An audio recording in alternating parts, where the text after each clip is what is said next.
Let me ask you something. Have you ever noticed that right before your life changes, everything starts shaking? The pressure increases. The silence gets louder. People misunderstand you. Doors close that you didn't expect to close.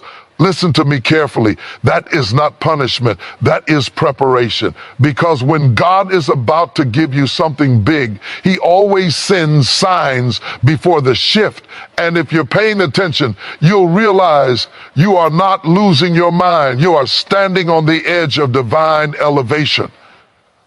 I came to tell someone today that God does not surprise you without warning. He does not elevate you without first stretching you. He does not expand your life without first disrupting your comfort. Before the breakthrough comes the burden. Before the blessing comes the breaking. Before the harvest comes the pressure underground.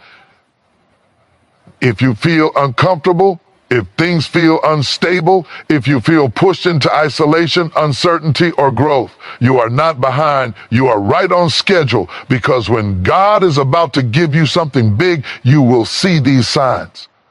There comes a moment in life when what once felt safe starts to feel suffocating. You wake up and realize that the routines you used to depend on no longer give you peace. The conversations you once enjoyed feel shallow. The environment that once comforted you now irritates you. And you begin asking yourself, why does everything feel wrong when nothing has technically gone wrong? That feeling is not confusion. It is a signal. It is the quiet announcement that growth has arrived and comfort has expired. God has a way of making still waters feel restless when it's time for movement. When you are meant to stay, peace settles you. But when you are meant to rise, peace begins to disturb you. Suddenly, the job you prayed for feels like a cage. The city you once loved feels too small. The habits you built for survival can no longer sustain your future. You're not ungrateful. You're evolving. And evolution always feels uncomfortable before it feels powerful. Think about daily life. Think about wearing shoes you loved years ago. At first, they fit perfectly. They supported you. They carried you through seasons.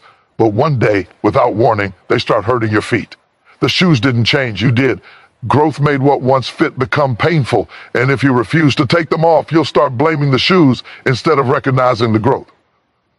That's exactly how comfort works when God is preparing you for something bigger.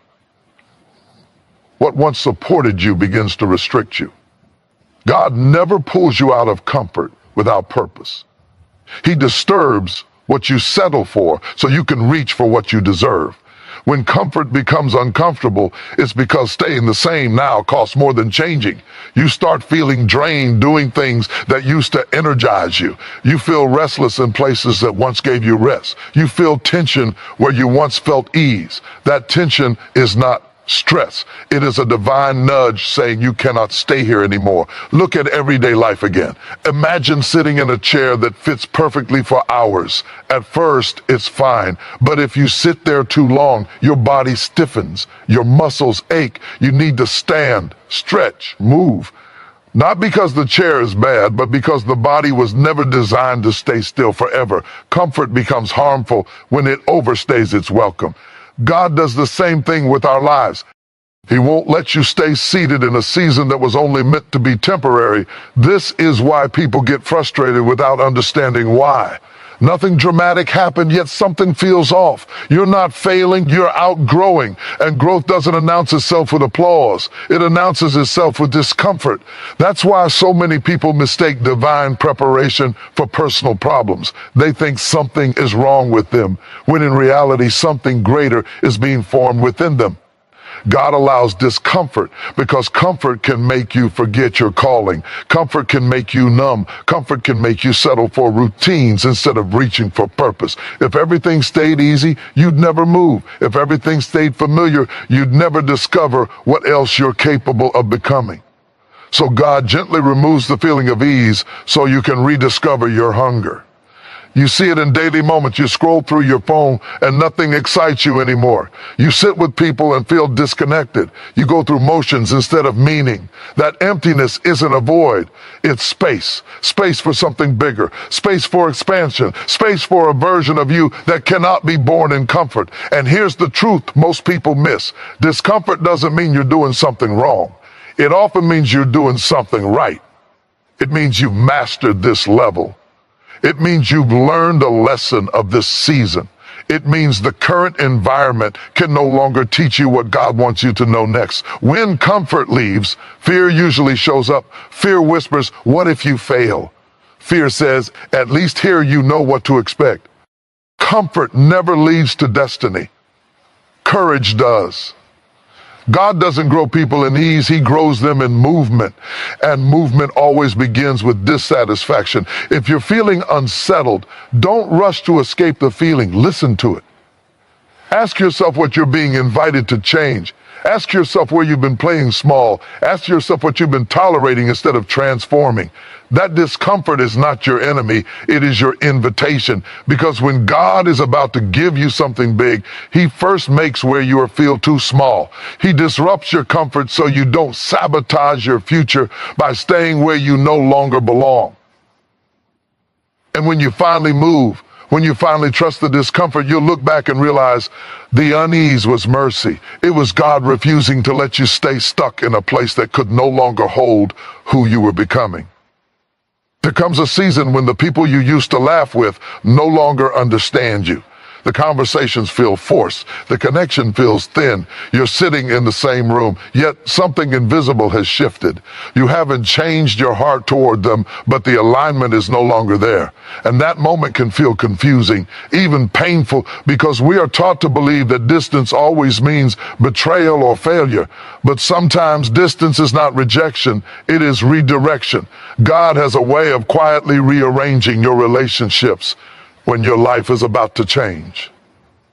He doesn't always announce it. He doesn't always explain it. He simply allows the drift. The calls become less frequent. The messages slow down. The invitations stop. And you're left wondering what you did wrong. The truth is, you didn't do anything wrong. You just grew into a version of yourself that requires a different environment to survive.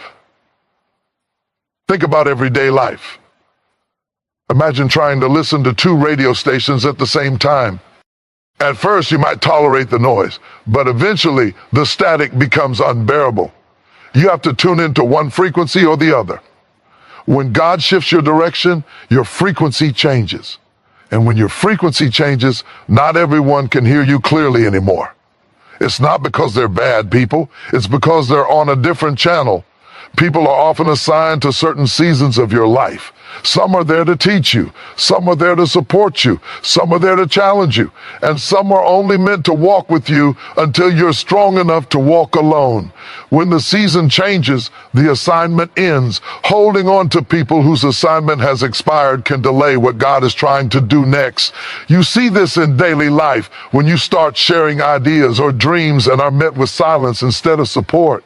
You notice that what excites you no longer excites them. You talk about growth, purpose, discipline, or vision, and they respond with jokes, doubt, or indifference. That doesn't mean they hate you. It means they cannot carry the weight of where you're headed. And God, in his wisdom, won't allow people to travel with you if they'll slow you down or pull you back. This is one of the hardest parts of growth because humans are wired for connection. Letting go feels like loss. Distance feels like loneliness. But isolation is sometimes the bridge between who you were and who you're becoming. God removes familiar voices so you can finally hear his direction clearly. Too many opinions create confusion. Too many attachments create hesitation. Separation creates clarity. Think about a plant in a pot. For a while, the pot is perfect. It protects the roots. It provides structure. But as the plant grows, the pot becomes too small. The roots start pressing against the sides. Growth slows. Leaves begin to wilt. If you care about the plant, you don't blame it for outgrowing the pot. You move it. But moving it requires removing it from familiar soil. Some roots will tear. Some soil will fall away. It looks violent, but it's necessary for survival. That's what relational drifting looks like when God is expanding you. Many people try to force connections to stay the same out of loyalty. But loyalty to people should never override loyalty to purpose. God is not asking you to hate anyone. He is asking you to trust that not everyone is meant to go with you.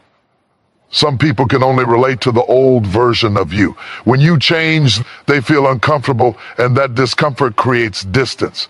And here's the part that hurts the most. Sometimes the people who leave are the ones you prayed would stay, but God sees what you cannot. He knows who would struggle with your growth. He knows who would resent your elevation. He knows who would remind you of who you used to be when you're trying to become who you're called to be. So he lovingly loosens the connection.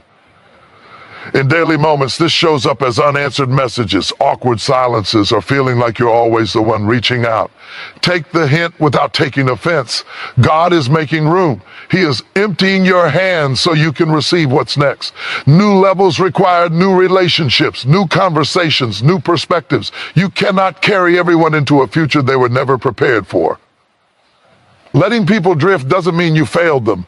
It means you respected the season. It means you allowed God to lead instead of clinging out of fear. And when you stop forcing connections that no longer fit, peace returns, clarity returns, strength returns. Because when God is about to give you something big, he removes unnecessary weight. He lightens your load. He clears your path. And one day you'll look back and understand the distance wasn't punishment, it was protection.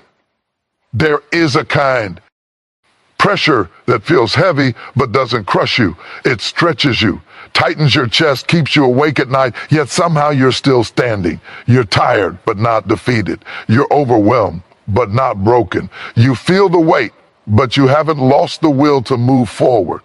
That is not the pressure of destruction. That is the pressure of preparation. God never applies pressure to destroy what he intends to develop. Pressure shows up when something valuable is being formed.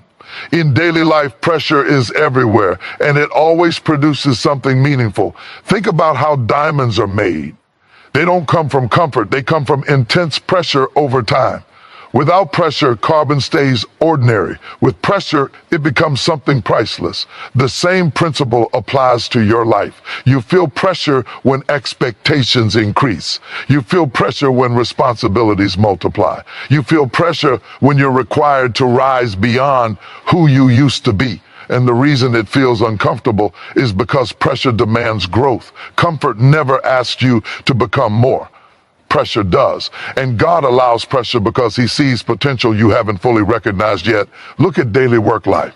When someone is trusted with more responsibility, the workload increases. Deadlines get tighter. The margin for error shrinks. It feels stressful. But that pressure is a sign of trust, not punishment. No one puts pressure on something they consider useless. Pressure is evidence that God believes you can handle what's coming. This is why pressure often shows up right before progress. You feel like you're being pushed from every side. Time feels limited. Energy feels drained. But deep down, something in you refuses to quit. That inner strength is proof that this pressure is not meant to end you. If it were meant to defeat you, you would have already given up. The fact that you're still trying, still hoping, still showing up means God is strengthening you from the inside out. In everyday life, think about muscles. When you lift weights, your muscles experience tension. They ache, they burn, they feel weak in the moment. But that pressure is exactly what causes them to grow stronger. Without resistance, there is no development. If the weight never challenged you, your body would never change. Pressure reveals capacity you didn't know you had. The mistake people make is assuming that pressure means something is wrong. But pressure often means something is right. It means you're in a process. It means you're being refined. It means God is shaping your endurance, sharpening your focus, strengthening your discipline. Pressure exposes weaknesses, but it also builds resilience. Notice how pressure doesn't remove your vision. Even when things are heavy, you can still see where you want to go. You still have dreams. You still imagine better days. That's how you know this pressure is not defeat. Defeat kills vision. Pressure sharpens it. Pressure makes you more intentional. It forces you to prioritize. It pushes you to let go of distractions. Think about cooking. When heat is applied to food, it transforms it. Raw ingredients are useless until heat changes them. But too much heat applied carelessly can burn. God is precise with his pressure. He knows exactly how much you can handle. That's why, even on your hardest days, you're not consumed. You bend, but you don't break. Pressure also teaches you dependence on wisdom instead of impulse. When life is easy, people act casually. When pressure shows up, you become careful, thoughtful, disciplined. You stop wasting time. You stop entertaining nonsense. You start making choices that align with your future. Pressure matures you. In daily moments, pressure looks like juggling responsibility, managing expectations, and feeling stretched between what is and what could be. You might feel like you're constantly adjusting, constantly learning, constantly adapting. That's because pressure demands flexibility, and flexibility is essential for growth.br. There's also pressure in waiting for results, waiting for answers, waiting for change. That kind of pressure tests patience. It teaches endurance. It strengthens faith in unseen outcomes. If God removed pressure too early, you'd never develop the stamina needed to sustain what's coming next. Understand this clearly. Pressure is not a sign that you're failing. It's a sign that you're being prepared for something that requires strength. God doesn't give big assignments to weak foundations. He reinforces you first. He builds you under pressure so you won't collapse under success. And one day, when the pressure eases and the reward arrives, you'll realize something powerful. The pressure didn't just shape your situation, it shaped you. It made you wiser, stronger, more grounded, more capable. So if you feel pressure, but you're not defeated, don't panic. Don't retreat, stand firm, because what you're experiencing is not the end. It's the process. And when God is finished, the pressure you survived will become the proof of the strength you gained. There are seasons in life when everything gets quiet, but not in a peaceful way. The phone doesn't ring like it used to. The room feels larger, emptier. You're surrounded by people during the day, yet at night you feel alone with your thoughts. At first, it feels like something has gone wrong, like you've been pushed to the side or forgotten. But this kind of isolation isn't abandonment. It's intentional. It's alignment. God often pulls people into isolation before he pushes them into purpose. Not because they failed, but because too many voices can drown you. Direction. When life gets noisy, clarity disappears. So God quiets the outside so you can finally hear what's happening on the inside. Isolation is not a punishment, it's a sacred pause.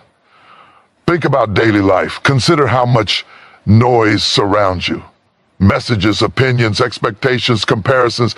Everyone wants a piece of your attention.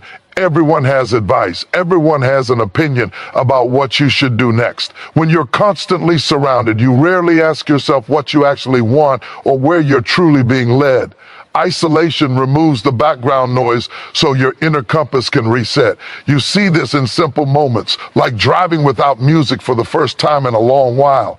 At first, the silence feels awkward. You're tempted to turn something on just to fill the space. But after a while, you start noticing things you missed before. Your breathing, your thoughts, the rhythm of the road. Isolation works the same way. It strips away distractions so awareness can return. But God uses isolation to refine focus. When you're alone, you're forced to confront yourself. There's no one to impress, no one to blame, no one to distract you from your fears or your potential. And that can feel uncomfortable because solitude reveals truths that busyness hides. But truth is necessary for alignment. In daily life, isolation often looks like canceled plans, fewer invitations, or long stretches of quiet time you didn't ask for. It can feel like rejection if you don't understand the purpose. But think of an athlete training alone early in the morning while everyone else is asleep. That isolation isn't loneliness, it's discipline. It's preparation. It's the price of growth. God separates you so he can sharpen you. When metal is sharpened, it's done in controlled, focused conditions, not in chaos. Isolation creates that environment. It allows your values to become clear. It helps you distinguish what matters from what merely entertained you. You start to notice which goals were truly yours and which ones you inherited from others. Another daily example is studying for an important exam. You can't do it effectively in a crowded room full of conversations and noise. You need quiet. You need space. You need separation. The isolation isn't enjoyable, but it's necessary if you want to succeed. God does the same thing before a major shift in your life. He pulls you away so you can prepare for what's ahead. Isolation also strengthens emotional independence. When people are always around, it's easy to rely on their validation. Their approval becomes your fuel. But when God isolates you, He teaches you how to stand without applause. You learn to trust your inner strength. You learn to move without external confirmation. That kind of confidence cannot be taught in a crowd. During isolation, you may feel unseen, but unseen does not mean unimportant. Seeds grow underground, unseen, before they ever break the surface. The most critical work happens where no one is watching. God develops you in private so you can function in public without losing yourself. Daily life teaches us that too much exposure too early can damage growth. Think of a newborn plant placed directly under harsh sunlight. Without gradual exposure, it wilts. Isolation acts like shade. It protects you while you're still developing. It gives you time to build resilience before facing greater demands. Isolation also reveals who you truly are without your roles. Without constant interaction, you stop performing and start being. You begin to understand your limits, your desires, your boundaries. That understanding brings alignment. Alignment between who you are and what you're meant to do. If you're in a season where you feel alone, resist the urge to fill the space with noise. Say, don't rush to escape the silence. Sit with it. Learn from it. Let it strengthen you, because when isolation ends, and it always does, you won't return the same. God doesn't isolate people to shrink them. He isolates them to define them. And when you re-enter the world, you do so with clarity, confidence, and purpose. What felt like loneliness will reveal itself as preparation, and you'll realize the quiet was never empty. It was full of alignment. There comes a moment when what once excited you no longer moves you. You achieve something you used to dream about, and instead of celebration, you feel a strange emptiness. You reach a goal you once prayed for, and instead of fulfillment, you feel restless. At first, this can feel frightening because we are taught that losing interest means losing direction. But this loss of satisfaction is not a crisis. It is a sign of expansion. God never allows your desires to shrink when your capacity is growing. When old dreams stop satisfying you, it's not because those dreams were wrong. It's because they were right for a former version of you. You outgrew them. And growth always feels like loss before it feels like clarity. In daily life, this happens all the time. Think about a child who dreams of riding a bicycle without training wheels. That dream feels huge at the time. It consumes their thoughts. When they finally achieve it, they're proud, but they don't stop there. Soon, riding without hands excites them. Later, they want speed, then distance. The dream evolves because the person evolves. No one criticizes the child for wanting more. But as adults, we often judge ourselves harshly when our desires change. God builds dreams in layers. He gives you a vision that fits your current strength, knowing it will stretch you toward the next one. When the old dream no longer satisfies you, it's because it has completed its assignment. It did its job. It brought you this far. But it was never meant to be the final destination. This dissatisfaction often shows up quietly. You go through your daily routine and realize you're no longer inspired by what once drove you. You start asking deeper questions. You feel bored with surface level achievements. Titles, applause, and comfort don't carry the same weight anymore. That's not ingratitude, that's maturity. Think about food. When you were younger, simple meals satisfied you. Over time, your taste changed. You began craving depth, quality, nourishment. If you tried to survive on what once fed you, you'd feel weak. Your body now demands more. The same is true for your purpose. Your spirit matures, and it starts craving meaning instead of motion, impact instead of activity. This is why people feel confused in this season. They think something is wrong because they're no longer passionate about what they once chased. But nothing is wrong. You're waking up. God is shifting your hunger because hunger directs movement. If he left your old desires intact, you would never move toward what's next. In daily life, you might notice this when you achieve a long-term goal and immediately feel drawn to something bigger. You might think, I should be happy by now, but fulfillment doesn't come from stopping. It comes from alignment. When your current reality no longer matches your internal growth, dissatisfaction appears to push you forward. God does not tease you with bigger dreams unless he intends to stretch you into them. He removes satisfaction from small visions so you don't settle in places that can no longer hold you. Comfort can trap you in success that has expired. Dissatisfaction becomes the signal that it's time to elevate. This shift can also feel lonely because not everyone around you understands it. They might remind you of how far you have come while you're focused on how far you still need to go. They might celebrate the milestone while you feel called to movement. That doesn't mean you're ungrateful. It means your perspective has changed. In everyday moments, this looks like losing interest in conversations that once energized you. You crave depth instead of noise, purpose instead of pleasure, growth instead of familiarity. God is refining your appetite, and refined appetites lead to refined lives. Be our old dreams. Fading doesn't mean new ones arrive instantly. There is often a space in between, a gap where nothing feels exciting yet. That gap is uncomfortable, but it's necessary. It clears your vision. It prevents you from chasing the next thing out of impatience. It teaches you to wait for alignment instead of settling for distraction.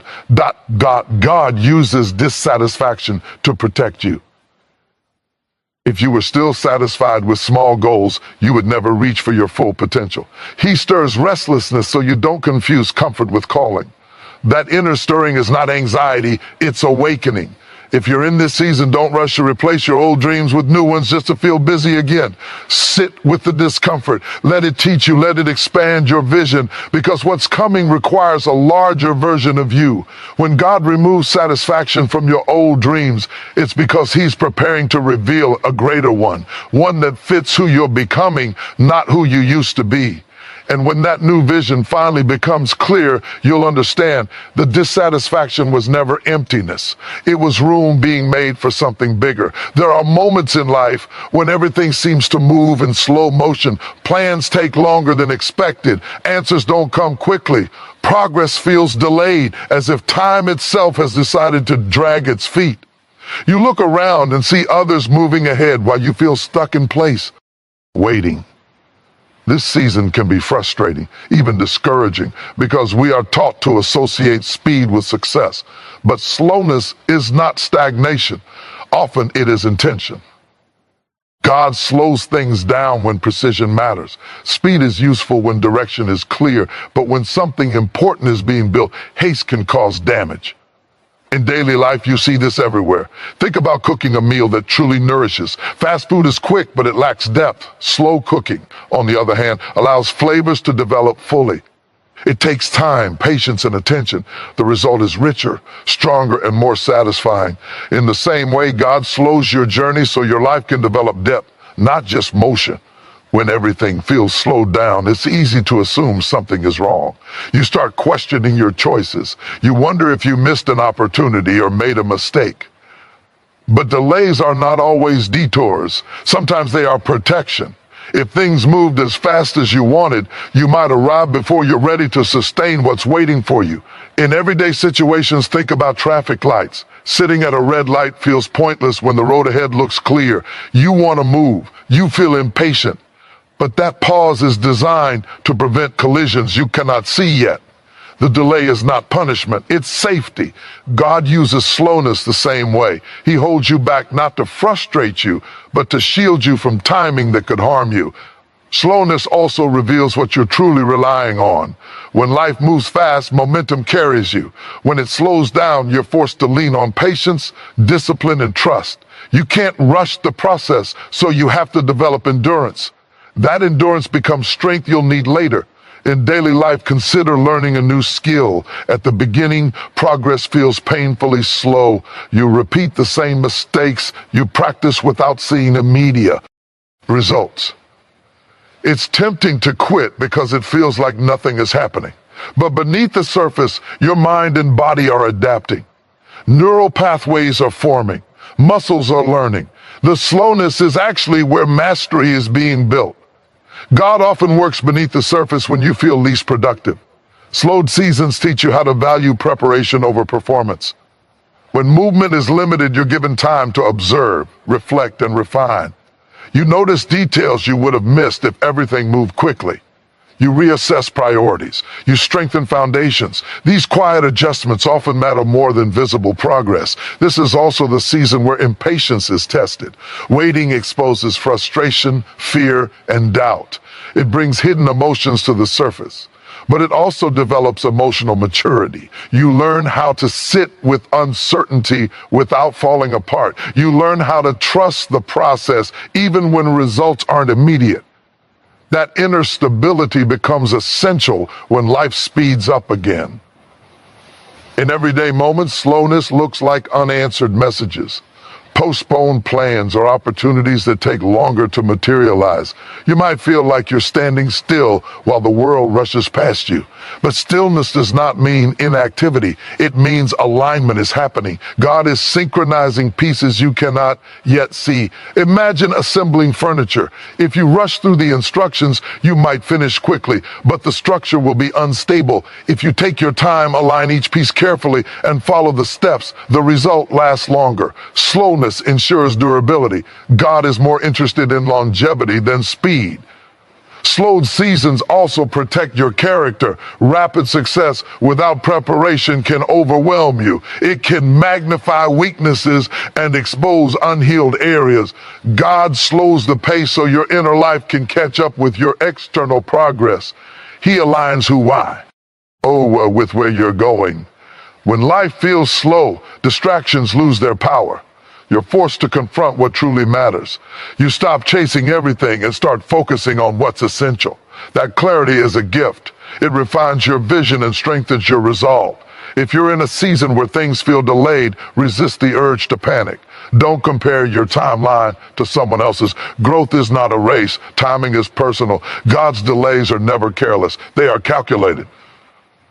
One day, when the pace quickens and opportunities align effortlessly, you'll realize why the waiting mattered. You'll see how the slowness prepared you to handle speed with wisdom. You'll move with confidence instead of chaos. So when everything feels slowed down, don't see it as life passing you by. See it as life being carefully constructed. Because when God slows you down, it's usually because what's ahead requires strength, clarity, and timing. And those things cannot be rushed there. There are seasons when life doesn't just test what you can do, it tests who you are. You find yourself reacting to situations that never used to bother you. Small things feel heavier. Your patience feels thinner. Your emotions sit closer to the surface. And you start wondering why everything feels so personal, so intense. This is not weakness. This is examination. Before anything in life is elevated, it is tested. In daily life, nothing valuable is released without evaluation. Think about a bridge. Before people are allowed to drive across it, engineers load it with weight, stress it from different angles, and push it beyond normal limits. They don't test it to make it fail. They test it to ensure it won't. God does the same thing with your inner life before shifting your outer one. Emotional testing shows up when you're asked to stay calm in situations that used to trigger you. It shows up when you're required to remain honest when dishonesty would be easier. It shows up when you're tempted to react, but something inside you says, respond differently this time. These moments feel uncomfortable because growth always challenges old patterns. In everyday life, think about learning to drive. At first, you're overwhelmed. Every sound, every movement feels stressful. But eventually, you're tested. Merging into traffic, driving in rain, navigating busy roads. Those tests feel intense, but they prove readiness. If you avoided them, you'd never gain confidence. Emotional testing works the same way. God places you in situations that reveal whether you've truly grown or merely talked about growth. These tests often involve people. Someone misunderstands you. Someone pushes your boundaries. Someone questions your integrity. These moments are not random. They are mirrors. They reveal how far you've come, and sometimes they reveal where you still need healing. The goal isn't perfection, it's awareness. In daily life, emotional testing looks like choosing peace over proving a point. It looks like restraint when you want release. It looks like patience when you want immediate results. These choices are hard because they go against instinct. But instinct reflects old habits. Growth reflects intentional response. God uses emotional tests to strengthen character. Skill can open doors, but character keeps them open. Without emotional maturity, success becomes unstable. So before elevation, God ensures you can handle disappointment, criticism, and pressure without losing yourself. Think about work environments. Promotions don't just come from talent, they come from reliability under stress. How you handle deadlines, conflict, and responsibility determines trust. Emotional testing builds that trust internally. You learn how to regulate your reactions instead of being ruled by them. These tests often feel unfair because you're being asked to rise above circumstances that others might be excused for reacting to. But higher levels require higher standards. God doesn't test you because he doubts you. He tests you because he's refining you. In everyday moments, emotional testing can show up as waiting without complaining, forgiving without apology, or continuing to show up even when recognition is delayed. These moments shape resilience. They teach you how to stand steady when emotions fluctuate. Emotional tests also reveal your values. When pressure increases, what matters most becomes clear. You see whether you prioritize ego or growth, comfort or integrity, reaction or wisdom. These revelations are powerful because they guide future choices. It's important to understand that failing a test doesn't disqualify you. It informs you. It shows you where to grow. God allows repetition because growth is a process, not a performance. Each test strengthens awareness, discipline, and self-control. In daily life, think about physical training. Muscles don't grow without resistance. Emotional strength doesn't grow without challenge. Avoiding difficulty keeps you fragile. Facing it builds endurance. Emotional testing builds inner muscles you'll rely on later. During these seasons, it's easy to feel exposed. Your emotions feel raw, but exposure leads to healing. What's revealed can be addressed. What's hidden remains unhealed. God brings emotions to the surface so they don't sabotage you later. When emotional testing passes, clarity follows. You respond instead of react. You choose instead of explode. You grow instead of retreat. These shifts may seem small, but they prepare you for bigger responsibilities. If you're feeling emotionally tested, don't assume something is wrong. Assume something is being built. Stand steady. Reflect honestly. See whose growth intentionally. Because when God is preparing to elevate your life, he ensures your emotions won't sabotage your future. And when you pass through these tests, you don't just move forward, you move forward stronger, wiser, and more grounded than before. There is a moment that arrives quietly, without noise or announcement, when something inside you begins to speak. It doesn't shout, it doesn't rush, it simply persists. Even when you try to ignore it, it returns. Even when logic argues against it, it remains. This inner calling is not imagination or impulse. It is alignment beginning to take shape. In daily life, you felt it before. That feeling when you're doing something ordinary, yet your mind drifts towards something more meaningful. You're going through your routine, but a thought keeps interrupting. There's more than this. That thought doesn't come from dissatisfaction alone. It comes from awareness. It's the awareness that your current life no longer matches your inner direction.